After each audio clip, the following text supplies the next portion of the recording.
Hello students, स्वागत है आपका डिफेंस ट्यूटर के इस वीडियो में। आज की इस वीडियो में हम बात करेंगे 11 अगस्त से रिलेटेड करंट अफेयर्स के बारे में। यह बता दें आपको कि यह वीडियो सभी डिफेंस एस्पायरेंट वाले बच्चों के लिए इंपॉर्टेंट है। चाहे आप NDA, air force, navy, coast guard, CDS किन्हीं भी डिफेंस एग्जामिनेशन के लिए प्रिपरेशन कर रहे हैं तो ये वीडियोज़ आपके लिए बहुत ही इंपॉर्टेंट है, क्योंकि इससे क्वेश्चंस आपके करंट अफेयर्स के तौर पे जरूर पूछे जा सकते हैं। तो सभी बच्चे इस वीडियो को ध्यानपूर्वक देखें ताकि उन्हें इसका लाभ मिल सके। जितने भी क्वेश्चंस करवाए जाते हैं और इस वीडियोज़ में, सभी वीडियोज़ में आपको पिछले वीडियोज़ के भी कुछ क्वेश्चंस आपको रिवीजन भी करवा दिए जाते हैं, ताकि क्या हो, आपको हर एक चीज़ दिमाग में रहे और आपको वहाँ पर काम आए। करंट अफेयर्स में जो भी चीज़ आते हैं वो आपके सभी एग्जामिनेशन के लिए इंपॉर्टेंट होते हैं, क्योंकि करंट अफेयर्स सबों के लिए पूछे जाते हैं।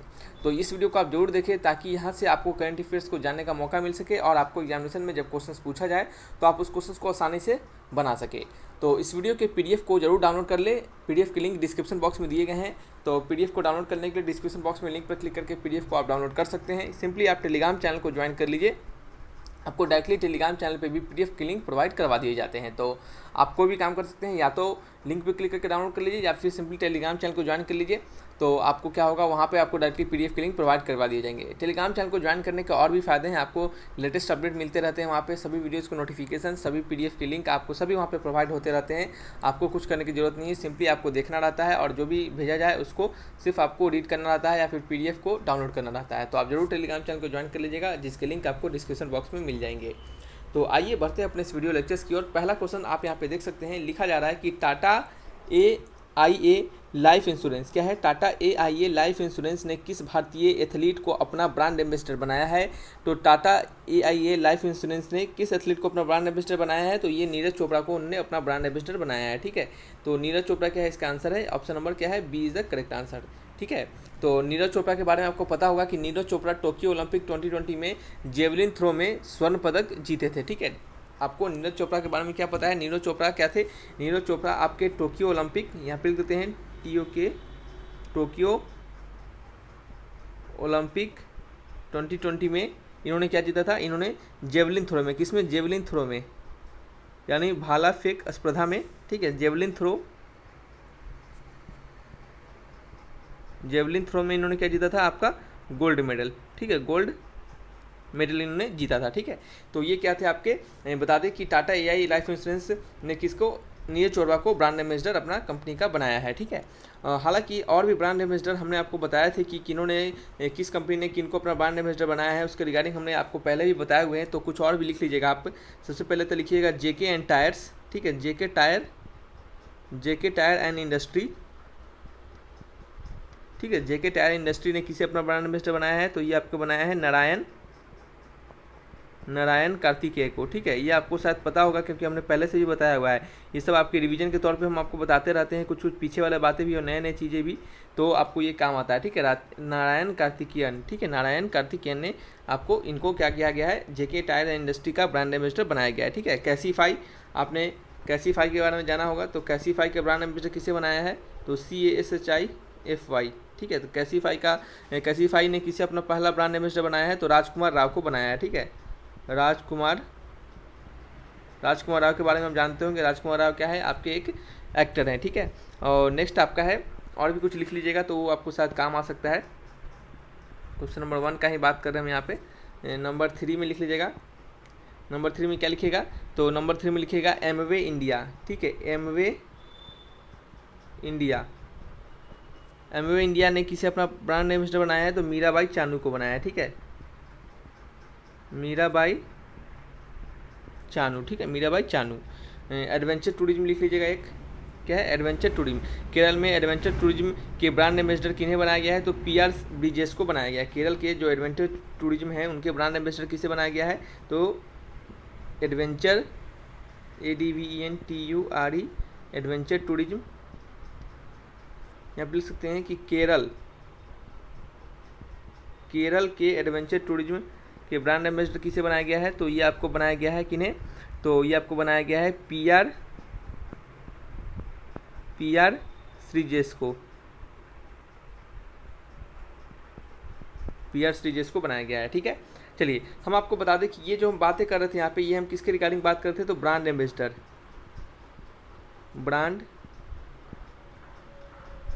ब्रांड एम्बेसडर के रिगार्डिंग यहाँ पे बातें हम कर रहे थे। दोस्तों आपको ये पता होना चाहिए कि आखिर ये लिख क्या रहे हैं, ताकि बाद में जब पढ़े तो आपको ये प्रॉब्लम ना हो। तो ये ब्रांड एम्बेसडर के रिगार्डिंग में बात कर रहे थे कि किस कंपनी ने किसे अपना ब्रांड एम्बेसडर बनाया है। तो नेक्स्ट क्वेश्चन आपका क्वेश्चन नंबर 2। क्वेश्चन नंबर 2 में क्या लिखा गया है, इसे पढ़िए एक बार। क्वेश्चन नंबर 2 में लिखा गया है कि प्रदूषण के नियंत्रण के लिए प्राण पोर्टल का शुभारंभ किसने किया है। तो प्रदूषण के कह सकते हैं कि प्रदूषण के नियम के लिए प्राण पोर्टल जो है उसका शुभारंभ किसने किया है, तो भूपेंद्र यादव ने किया है। ठीक है, तो क्या है आपका प्राण पोर्टल का शुभारंभ किसने किया है, तो ये आपके भूपेंद्र यादव ने किया है। ठीक है, तो आंसर क्या होगा आपका, option number A is the correct answer.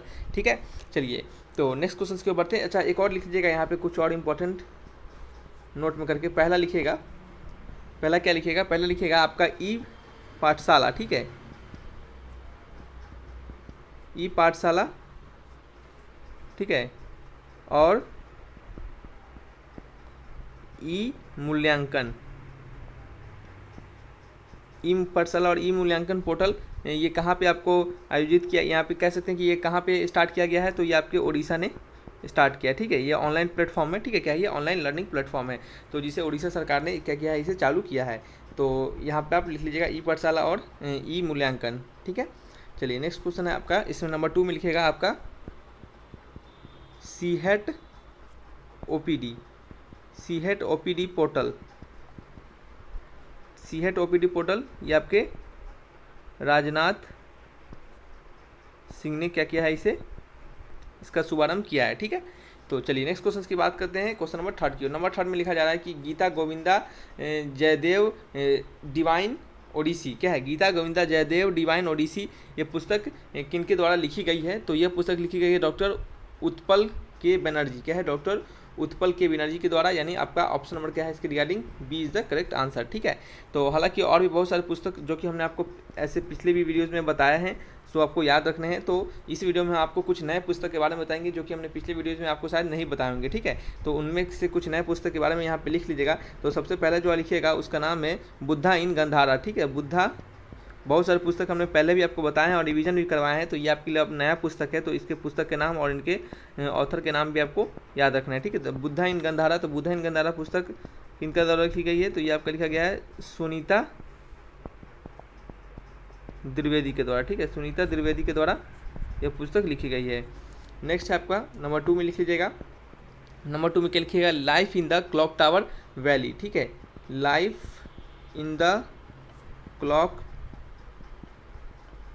Tower valley. ठीक है, यह पुस्तक इनके द्वारा लिखी गई है, तो यह पुस्तक लिखी गई है शकूर राथर। ठीक है, शकूर राथर के द्वारा। नेक्स्ट क्या लिखेगा, नेक्स्ट नंबर लिखिएगा आपका किसका है, क्वेश्चन नंबर 3 के बारे में बात कर रहे हैं हम। क्वेश्चन नंबर 3 का आंसर है ये।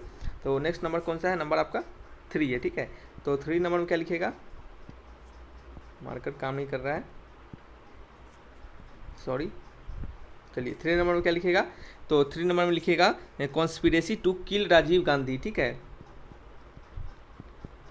कॉन्स्पिरेसी टू किल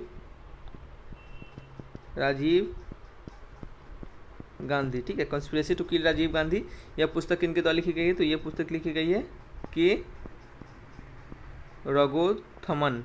क्या है, के रघोथमन के द्वारा लिखी गई है। ठीक है, नंबर 4 में क्या लिखेगा, नंबर 4 में लिख लीजिएगा आपका हवा खातून। हवा खातून KHATOON, हवा खातून पुस्तक किनके द्वारा लिखी गई है, तो ये लिखी गई है आपके काजल सूरी के द्वारा। ठीक है, तो ये क्या थे आपके कुछ इंपॉर्टेंट पुस्तक थे जो कि नाम हमने आपको बताया है। ये क्या है, थोड़ा डिफरेंट पुस्तक के कुछ नए नाम आपके सामने आए हैं, तो इन सभी को आप याद कीजिए। हालांकि हम आपको हर एक वीडियोज़ में इसके थोड़ा ना थोड़ा रिवाइज करवाते रहेंगे ताकि आपको बर्डन फील ना हो पाए। नेक्स्ट क्वेश्चन आपका क्वेश्चन नंबर 4। नंबर 4 में लिखा जा रहा है कि हिमालय डे 2021 कब मनाया गया है, तो हिमालय दिवस यानी हिमालय डे 2021 आपके 9 सितंबर को मनाया गया है। तो आंसर क्या हो गया आपका, option number A is the correct answer. ठीक है, नेक्स्ट क्वेश्चन आपका क्वेश्चन नंबर 5। नंबर 5 में लिखा जा रहा है कि देश की पहली आपातकालीन हवाई पट्टी इमरजेंसी लैंड स्ट्रिप का निर्माण कहाँ किया गया है, तो इमरजेंसी लैंड स्ट्रिप का आपका कह सकते हैं कि निर्माण आपके राजस्थान में किया गया है। तो आंसर क्या हो गया आपका, option number B is the correct answer. देश की पहली आपातकालीन हवाई पट्टी यानी फर्स्ट इमरजेंसी लैंडिंग स्ट्रिप का निर्माण कहाँ हुआ है, यानी कहाँ उसका कंस्ट्रक्शन हुआ है कह सकते हैं, तो उसका कंस्ट्रक्शन यानी उसका निर्माण जो हुआ है आपका वो राजस्थान में हुआ है। ठीक है, तो कुछ और नोट करके लिख लीजिएगा, ये भी आपको काम आ सकते हैं। तो नंबर 1 में क्या लिखेगा, नंबर 1 में लिखेगा आपकी पहला इग्लू कैफे, ठीक है, पहला देश का पहला, यहाँ पे लिख लीजिएगा देश का पहला IGLW इग्लू कैफे, ये कहाँ बना है, तो ये आपका JNK यानी जम्मू एंड कश्मीर में इसे बनाया गया है, ठीक है। चलिए नेक्स्ट क्वेश्चन है, चलिए एक और 2 नंबर में लिख लीजिए। हालांकि हमने इसको आप 2 नंबर 2 वाले जो है उसको हमने पहले ही बताया है, तो फिर भी आपको शायद याद नहीं होगा, तो आपको रिवाइज हो जाएगा। लिखिएगा देश का पहला एम्प्यूट क्लिनिक, ठीक है, देश का पहला एम्प्यूट क्लिनिक, AMPUT एम्प्यूट क्लिनिक, देश का पहला एम्प्यूट क्लिनिक का उद्घाटन कहाँ पे हुआ है, तो ये आपका चंडीगढ़ में हुआ है, तो यहाँ पे लिखिएगा चंडीगढ़ में हुआ है। तो ये आपके क्या थे, ये कुछ और भी नेक्स्ट आपके देश का पहला इग्लू कैफ़े और देश का पहला एम्प्यूट क्लिनिक के बारे में था, तो ये कहाँ कहाँ हुआ है आपको पता हो गया। और देश का पहला हवाई पट्टी, आपातकालीन हवाई पट्टी यानी इमरजेंसी लैंडिंग स्ट्रिप कहाँ निर्माण हुआ है, तो ये राजस्थान में हुआ है। तो नेक्स्ट क्वेश्चन आपका क्वेश्चन नंबर 6 में लिखा गया है कि विश्व भौतिक चिकित्सा दिवस यानी वर्ल्ड फिजियोथेरेपी डे 2021 कब मनाया गया है, तो वर्ल्ड फिजियोथेरेपी डे 2021 ये आपके 8 सितंबर को मनाया गया, यानी 8 सितंबर को ये मनाया गया। तो आंसर क्या हो गया आपका, इसका आंसर हो गया आपका option number A is the correct answer, ठीक है। आपके लिए क्वेश्चन है यहाँ पे, इसका आंसर आप जरूर बताइएगा, ये आपके होमवर्क के तौर पे है। तो इसमें आपको बताना है क्या, नंबर 1 है, इसमें आपको बताना है कि इंटरनेशनल डे ऑफ चैरिटी, ठीक है, इंटरनेशनल। और ज़्यादा बच्चे आप लोग क्या करते हैं कि इसका आंसर नहीं देते हैं, तो ये गलत बात है, क्योंकि ऐसे आंसर नहीं दीजिएगा तो फिर क्या फ़ायदा होता है हमें इतना बताने का और आपको होमवर्क देने का, ठीक है। तो इंटरनेशनल डे ऑफ चैरिटी ये आपको बताना है, और नेशनल वाइल्ड लाइफ डे के बारे में आपको बताना है कि कब मनाया जाता है, ठीक है। तो नेशनल वाइल्ड लाइफ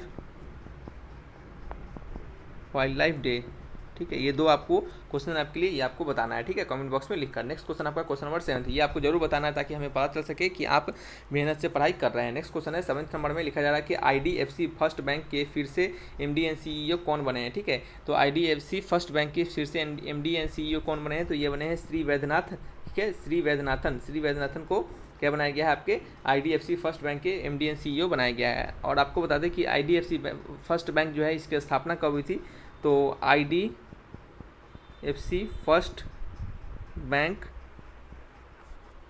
इसका पहला नंबर लिखिएगा इस्टेब्लिशमेंट, ठीक है, इस्टेब्लिशमेंट इसका कब हुआ था, तो इसका इस्टेब्लिशमेंट हुआ था आपका अक्टूबर 2015, ठीक है, अक्टूबर 2015। इसका मुख्यालय यानी हेड क्वार्टर कहाँ पे है, इसका हेड क्वार्टर कहाँ पे है, तो मुंबई में है, ठीक है। MD एंड CEO कौन है इनके, तो MD एंड CEO है आपके V वैद्यनाथन, ठीक है। चलिए नेक्स्ट क्वेश्चन आपका question number 7 8th number question लिखा जा रहा है कि किस राज्य में ने 17 सितंबर 2021 से EV रामासामी परियार की जयंती को सामाजिक न्याय दिवस के रूप में मनाने का निर्णय किया है। तो ये किस राज्य ने ऐसा किया है, तो ये आपके तमिलनाडु के राज्य ने ऐसा किया है। तो आंसर क्या हो गया आपका, option number D is the correct answer, ठीक है। चलिए नेक्स्ट क्वेश्चन आपका, ठीक है। और आपको बता दें कि आपके 17 सितंबर जो 2021 वी राजस्वामी परिहार है, तो ये क्या है आपके इनके जन्मदिन को सामाजिक न्याय के रूप में, सामाजिक न्याय दिवस के रूप में मनाया जाने वाला है, ठीक है। तो ये आपके तमिलनाडु सरकार ने ऐसा किया है, तो बहुत बढ़िया बात है। तो ये आपको क्या रखना है, याद रखना है। तो ये आपको याद रखना है, तो इसके लिए आप एक बार 2 बार पढ़िए, सुनिए हमारी बातों को, देन फिर आप PDF जो होते मिलते हैं उस PDF को पढ़िए दोबारा, ताकि इस तरीके से क्या आपको ये सभी चीज़ याद हो सके, ठीक है। करेंट अफेयर्स को याद करने का यही तरीका है, दूसरा कोई आप चाहिएगा कोई एक ही दिन बैठ के रट जाए तो ऐसा कभी नहीं हो सकता है, ठीक है। आप जरूर भूल जाइएगा फिर अगले दिन। नेक्स्ट क्वेश्चन है नंबर 9 में लिखा जा रहा है कि स्वच्छ सर्वेक्षण ग्रामीण 2021 सर्वेक्षण ग्रामीण 2021 किस मंत्रालय द्वारा शुरू किया गया है, तो ये आपके जल शक्ति मंत्रालय द्वारा शुरू किया गया है। तो आंसर क्या होगा आपका, option number C is the correct answer, ठीक है। चलिए बढ़ते हैं नेक्स्ट क्वेश्चन नंबर 10 और नंबर 10 में लिखा जा रहा है कि अफगानिस्तान के नए उप प्रधानमंत्री कौन बने हैं। तो अफगानिस्तान के नए उप प्रधानमंत्री किन्हें बनाया गया है, तो ये आपके बने हैं अब्दुल गनी बरादर, क्या है, अब्दुल गनी बरादर, ठीक है। ऑप्शन नंबर क्या है, B is the correct answer, ठीक है। तो ये क्या थे आपके कुछ आज के 10 कुछ इंपॉर्टेंट करंट अफेयर्स के क्वेश्चन थे। जिन्होंने नहीं देखा अभी तक इस वीडियो को तो जरूर देखिएगा और अपने दोस्तों में भी शेयर कीजिएगा। जो अभी तक यहाँ पे इस वीडियो को देख लिए होंगे तो वो उनके लिए बता दें कि आपको यहाँ से ज़रूर लाभ हुआ होगा और इस वीडियो को अपने दोस्तों तक भी पहुँचाएं ताकि उन्हें भी इसका लाभ मिल सके। तो रखते हैं इस वीडियो को यहीं पे। किसी प्रकार का डाउट हो तो कमेंट बॉक्स में लिखकर आप हमसे जरूर पूछ सकते हैं। तो thanks for watching my video. तब तक के लिए बाय बाय।